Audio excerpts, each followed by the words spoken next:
What it is, Klassy family? It's your girl Klassy Fafa. Moi tourne back avec une nouvelle vidéo pour nous aujourd'hui. Comme nous avons notre titre là, dès que vidéo nous pas faire aujourd'hui, bien avant d'entrer dans notre vidéo, m'a tout remercier tout le monde qui est abonné à la chaîne là, moi dis nous merci en pile parce que nous abonner à la chaîne là, nous supporter, merci en pile. Et pour même quand regarder longtemps qui pourquoi abonner, qui ça va attendre?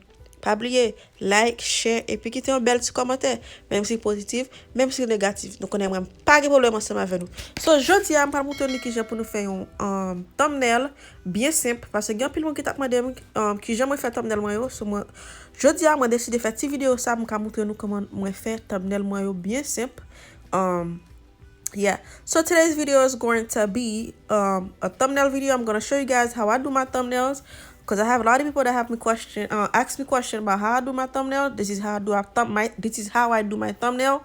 So let's get to this video. Don't forget to like, share, and subscribe. Okay, so let's get to this video. Okay, for free to do this thumbnail, you need to either use two apps. One of them called Fonto, and the other one called PixArt. But I use Fonto. Vous pouvez utiliser des apps pour thumbnail qui est le Fonto ou bien PixArt. So m'a utiliser Fonto. L'opération Fonto make it genre even paraît. This is how it comes when you just see it. And then going to click on plain photos. Ou cliquer sur plain photo. Quand elle a la bonne option, ou ka prendre couleur noire ou bien ka prendre couleur blanc. Moi toujours utiliser couleur blanc. So I always use the white. Now I'm going to customize my size because YouTube have a specific size for your thumbnail.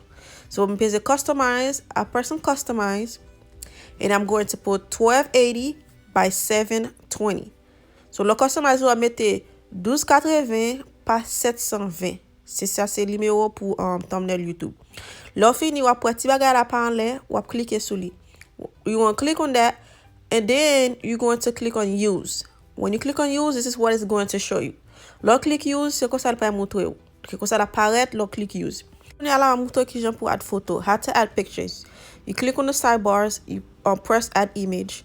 As you can see, my image, I already had the album called thumbnail. So these are all the pictures I'm going to use. Mais toute photo m'a utiliser. M'a cliquer sur photo que moi vle ya. Après fini m'a peser done. Mais qui j'en apparaît. So moi add toutes les photos mio avant que moi add my size photo yo. So that's my second picture. Now that I have the pictures that I want, I'm going to size them up. So I'm only using two pictures for my thumbnail. So I'm utiliser des photos pour thumbnail you qu'on y a moins pas size up. As you guys can see how you can when you click on the picture, it will show you, it will give you these options. You can size it up, you can add different things. So I'm gonna size it up as you guys can see. My size li up quand nous carré comment ma size de vous cliquer sur photo là, là tout montre qui size vous voulez là. Quand vous avez size, width, height. So nous a tout measure pour jambe les photos. So now that I have two pictures up there, and as you can see, I'm sizing everything up, put them to the corner. So now that I had the space in the middle, I don't really like my picture to be too big. So I didn't like how it looks, so I'm gonna go ahead and add another picture to it to make it how I want. So now I'm choosing my picture. The same process. Click done. Once you find a picture, you're gonna go ahead and size it up too. Là, j'ai une photo vle a qu'on a pas size li up. J'en vle là. So on a voir que j'aime pas ranger juste moi satisfait ensemble avec photo a. Okay? Ma ranger size là, just fixing the size until I like it. So I'm trying to make the side pictures a little bit smaller so the middle one can have a little bit more space.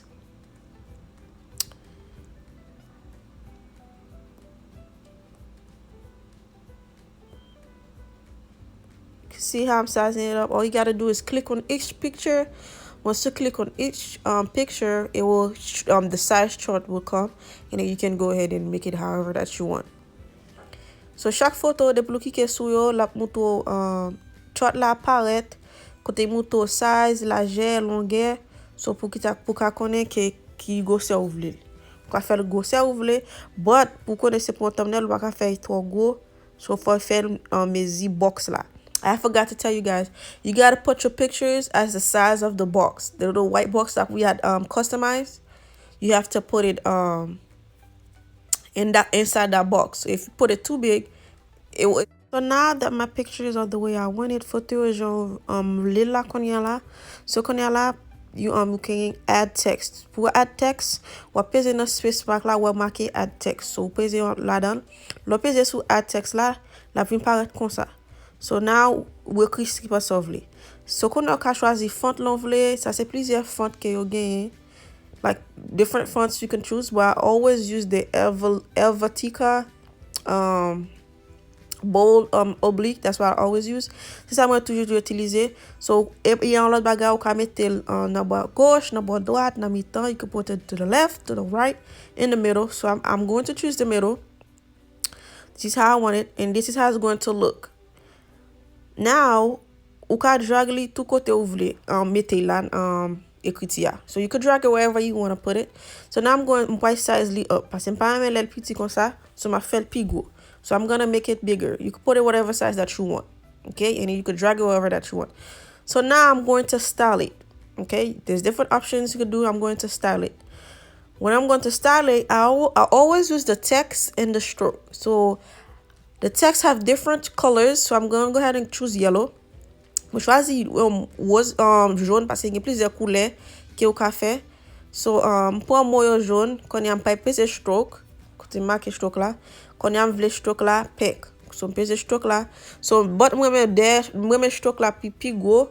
So ma the width par en bas, m'a pas avancé côté qui ou après ou stroke là vient plus gros. So quand I l'aime satisfait que j'aime là, m'a juste pèse done. So I'm just going to click on done because that's what I want.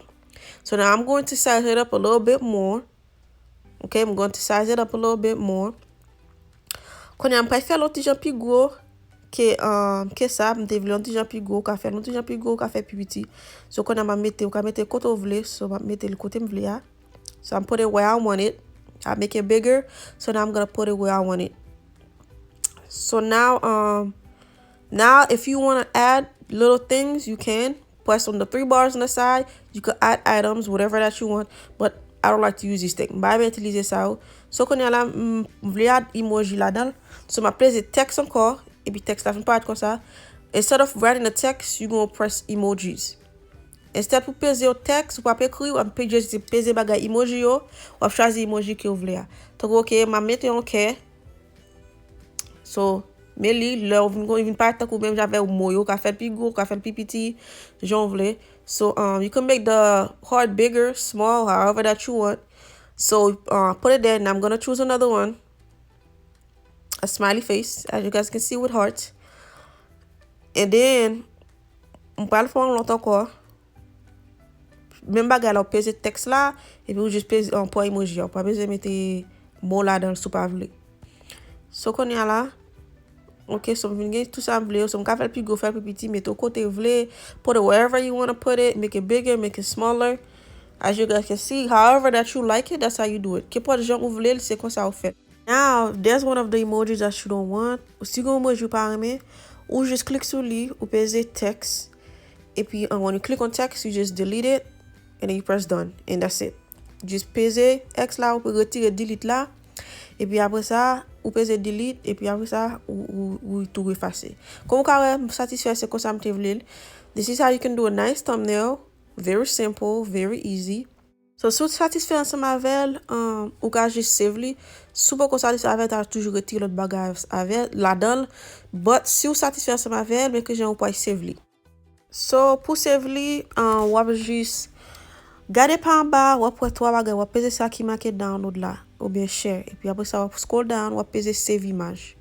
Le fin peser save image, ou après marquer save successfully. To save it, you will click on share, and then you're going to click on save image, and then it's going to save save successfully. Okay. So now that our picture is saved, we're going to get out the app, click on gallery, and here is your thumbnail. Okay, here's the picture. So quand y a là l'heure fini, wap sorti dans app là, ou va dans gallery côté qui gagne toute photo yo, et puis ici posé là, et puis mes thumbnails ou paraître bien belle, bien simple. C'est facile comme ça, ou ka faire un thumbnail pour qu'importe vidéo que vous faire, que vous choisir sauver, que vous mettre ensemble là-dedans. Si vous avez une vidéo pour montrer qui gens qui pour mettre thumbnail là, l'offre la une vidéo, faites-moi connaître dans comment down below. Si nous pas comprendre bagay tout, faites-moi connaître dans commentaire yo. Qui ça nous t'a voulu connaître, qui plus détail nous t'a voulu, et puis ça m'a dit nous. So, merci parce que vous avez regardé cette vidéo ça. Thank you so much guys for watching this video. So, n'a pas encore dans l'autre petite vidéo. Bye guys.